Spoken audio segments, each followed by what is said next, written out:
Hi everyone, I hope that you're doing well, and if you're not doing well, that's okay too, just know that it's temporary. My name is Tristen Sky and I'm a psychic medium. So today I want to talk about food. I feel like with the rise of so many different types of health influencers when it comes to food and wellness and nutrition, that sometimes we could be receiving a bunch of different information that could be contradictory.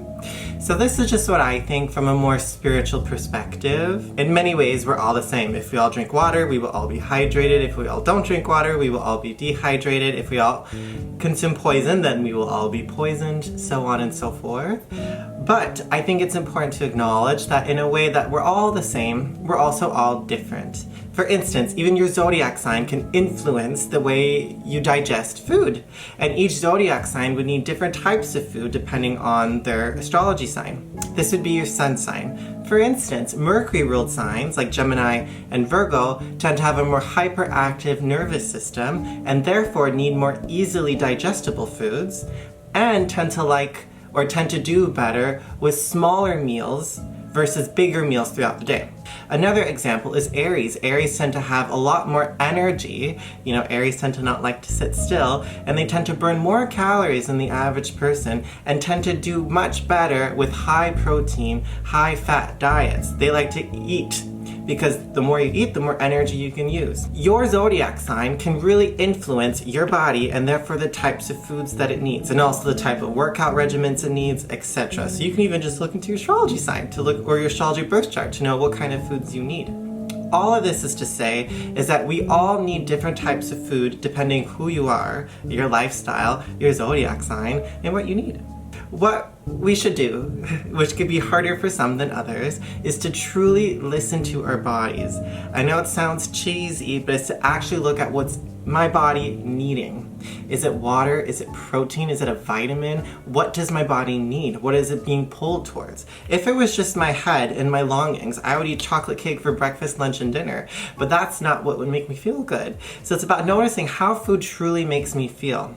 I remember one time I was on mushrooms, and I was super connected to my body, as one would be, and I was super sensitive to types of food. There was Doritos, and I had some Doritos, and I felt disgusting. And then I had some apple slices, and I felt rejuvenated and healthy and glowing. And while I was sober, these foods still affect me, but I just didn't notice them as much, versus when I was high and talking to the spirits in the clouds, I would just notice it much more. So that experience taught me to truly notice how food affects me, even if it's very subtle. It's cheesy, but we are what we eat. Food influences our behavior.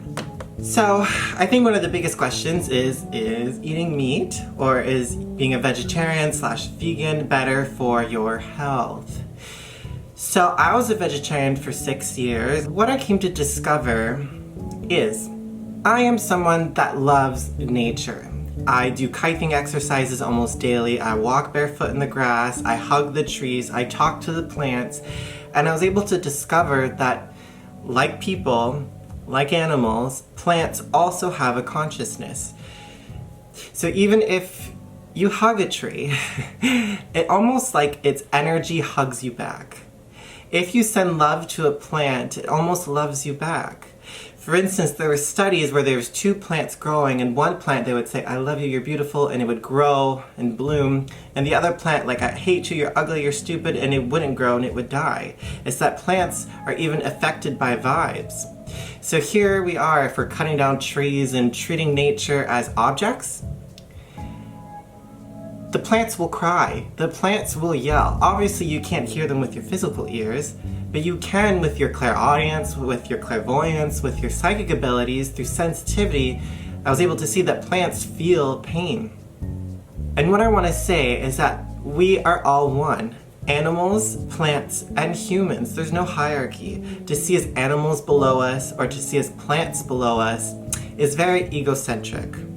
When we connect to oneness, that we are all one, and we may be smarter than animals, we may be, in some ways, whales have more empathetic receptors than humans, so whales have more empathy, some animals have better eyesight, so to think that we're better than animals, in some ways, maybe, but in other ways, animals far surpass humans. When it comes to loyalty, a wolf is way more loyal than a human, you know? So to see us as above animal is egocentric, and even above plants.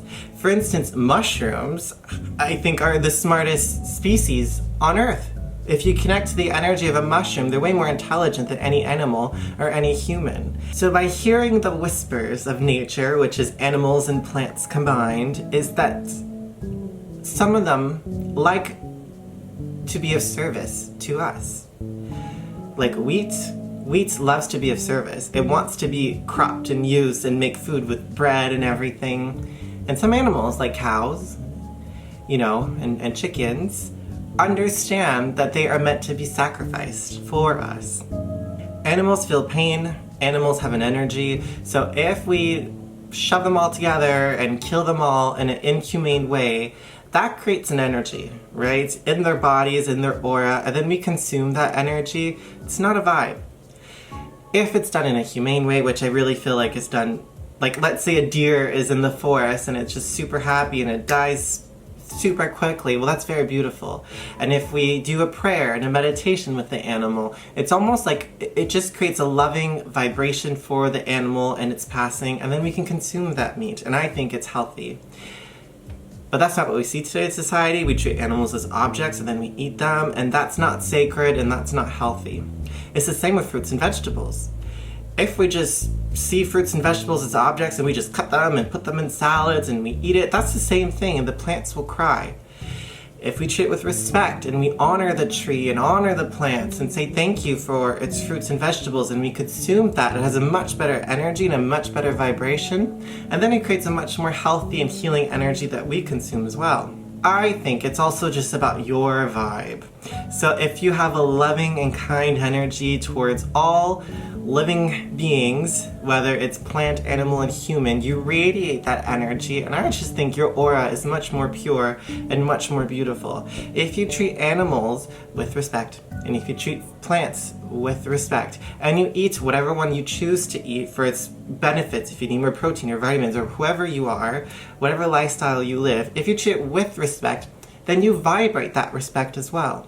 So what I like to do is before I eat every single meal, whether it's fruit or meat or anything, I bless it. I literally bless it. So with food, with love and light, I bless it. I bless the food and then I eat it. If it's a plant, I say thank you plant, thank you grapes, thank you lettuce.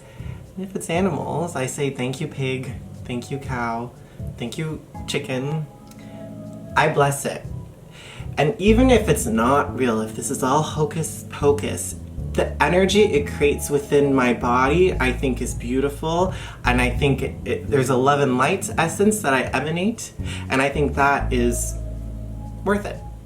So to be honest, I think there's nothing wrong with being vegetarian, and I think there's nothing wrong with being carnivore. But I also think there could be something wrong with being a vegetarian and something wrong with being a carnivore. It really depends on the level of love and light you carry. If you're a carnivore and you treat animals with the utmost respect, and you send gratitude and good energy to the animals you are eating, then I bless you. Same thing with plants. If you're vegan and you're just treating plants as a spirit means to fulfill your needs, then I think that's also wrong. You must see plants as energy beings as well, because they are. In my view, a tree is no different than a cow, and that is no different than a human. We are not above any of these species. We are all one. And it's through living in that oneness that I realize that we all feed each other in many ways than one. And if you're curious about me, I tend to lean more towards a vegetarian diet. However, I listen to my body, and sometimes I do crave animal proteins, and when I eat it, I feel much better. So it really depends on who you are and what you need. As long as it's done within good intentions and love and light for you and to every living creature and to the society and to the environment, if it aligns with the vibration of love and light, I think you can do no wrong.